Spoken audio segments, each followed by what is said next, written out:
Hey, Quad Brothers, what's going on, guys? Welcome back to the channel. We've got another dev blog from Darkflow today. This is some crazy stuff, you guys know.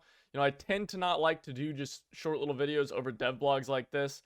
I prefer if you guys just read it yourself, but this is a big dev blog, not in size, but just in what they've announced. Kind of crazy, and I think I have some things that I kind of want to talk about with it. So I'll just kind of go off and mini rant or whatever about it. It's not really a rant, it's kind of like a negative thing. It's not really negative. I'm glad they're doing this stuff, but I want to talk about it. So let's go through the dev blog and then we'll talk about each part of it. Okay, so number one, you can now transfer weapons between campaigns, or you will when the update comes out.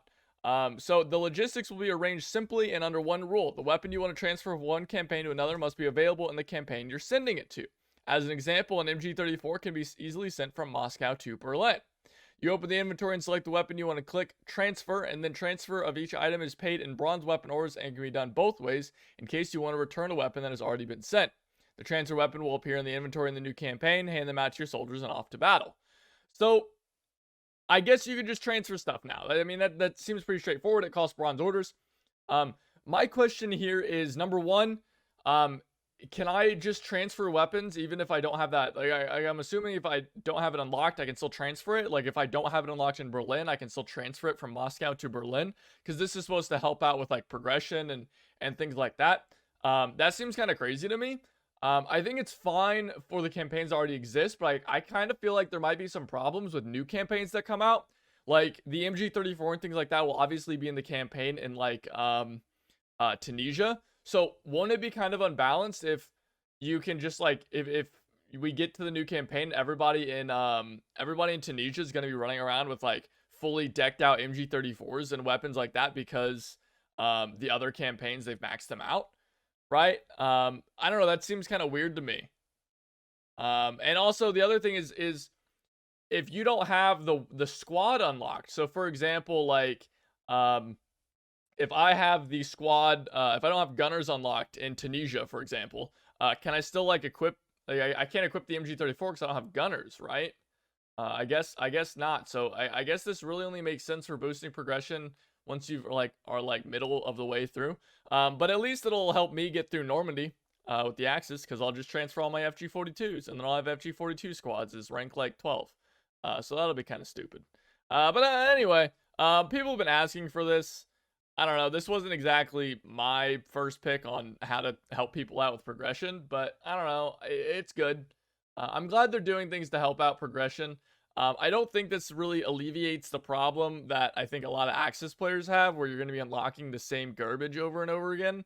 Like, you still have to unlock MP40s 3 times. It's just now you can transfer the MP40s between the campaigns. So I don't know, that kind of sucks in my opinion. I think that's kind of like the biggest flaw of the campaign system that we have right now, but I don't know, I guess it makes it easier to grind. You're not using like bolt actions all the time. Whatever. Boosted progress, another nice bonus for soldiers ready for the new Enlisted campaigns. With the introduction of new campaigns in Enlisted during the open beta phase, active players receive a temporary bonus to experience the new battles of the new campaign. So whenever they release like Tunisia, for example, when Tunisia comes out, I guess everyone's just going to be getting like an XP boost to grind through the early levels. And I don't really know why this is relevant. Like, all this is doing is giving a head start to the players who are playing at the beginning. And then if you join like, after a month or something like that, I guess you don't get the bonus. Like, I would prefer to see something that just give like first one of the day bonuses, right? Like, every faction gets like a double XP bonus for their first one of the day. So then you're getting like a big XP bonus every day. Or implementing something like a quick play feature where you play as like any faction, but you get like a 15% bonus to your XP. Something like that. I don't know. This boosted progress is just like, this is not when you want an XP bonus. Like, a new campaign, like a brand new campaign comes out, that is not when I want an XP bonus, right? Like, I want the XP bonus when I've been grinding the same campaign for like 4 weeks and I've gotten like 2 levels or something like that, right? Like, it's a new campaign, man. I'm going to be excited to play this campaign already. So why am I getting bonus XP? Like, that doesn't really excite me a whole lot. And it's not like it incentivizes players to come in. Like, it's a new campaign. New players are going to be coming in anyway. So like, are we really that worried about new campaigns that we need to incentivize players to play more? I don't personally think so. That doesn't make a whole lot of sense to me. So why bother? Unless this is some weird translation error where it's supposed to be like if you switch to a new campaign, like if say you've been playing like 6 games of Moscow and then you decide like, oh, I want to try out Berlin, and then you go to Berlin, then you get an XP bonus. Like I would be cool with that. That sounds really nice. But if it's like only for these new campaigns, the way it reads, it sounds like when they add new campaigns. So with the introduction of new campaigns in Enlisted during open beta, active players receive a temporary bonus to experience in the new campaign. So that makes it seem like when they add a new campaign, like a la, Tunisia or something like that, then that is now going, like everyone's going to get bonus XP for a couple weeks on just Tunisia because it just came out. I don't know. That just seems like unnecessary to me. Like I'm going to be playing Tunisia anyway. Like I don't care about getting bonus XP. Like it's nice, sure. Like I'm not going to be like, oh, I don't want it. Like, but that's not when I want bonus XP. Like I want bonus XP whenever I'm rank, 23 in Berlin and it takes me 15 games to level up. That's when I want my bonus XP. Anyway, that's enough for that. Custom lobbies. You can now set your own battle rules with new room creation mechanism. Choose your mode, location, available weapons, participating side, and even create scenarios in an alternate history. How do you fancy a battle between the Americans and the Germans on Hermann Göring Strasse? You can also see the room created by other players, their settings, the number of participants, and you can even join the battle at any stage of the battle. This is cool. We've been asking for this for a long time. I have zero problems with this. I hope that they let us choose the amount of players and things like that, because that'll be really, really cool. I'm excited to do like really dumb stuff, like one guy, like one Russian with a Nagant revolver versus like 15 like conscripts with like axes or something like that, or like just with knives and stuff. I think that stuff's gonna be like really funny and a lot of fun, and not to mention doing competitive games, like doing like the Quad Bros versus Enlightened Scholars, or against like Prodigies,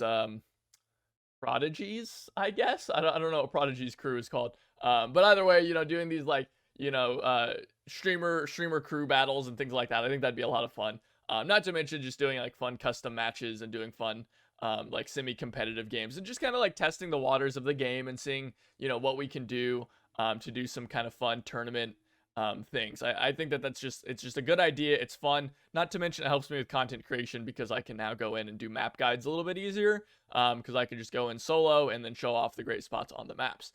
The absolute number one important thing about this is this last line that I intentionally did not read and will read now.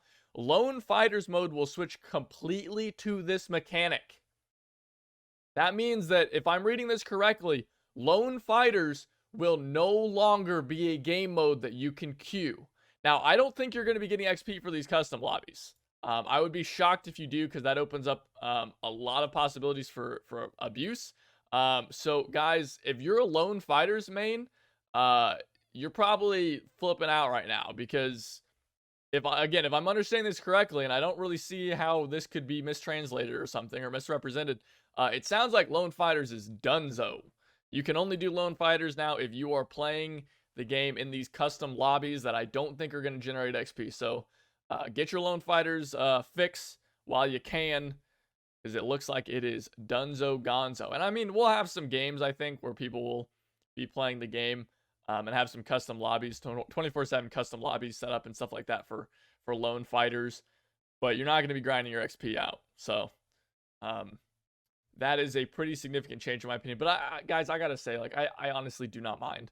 I really just don't think Lone Fighters needed a place in this game. It's not really what the game is about. It's not really the point of the game.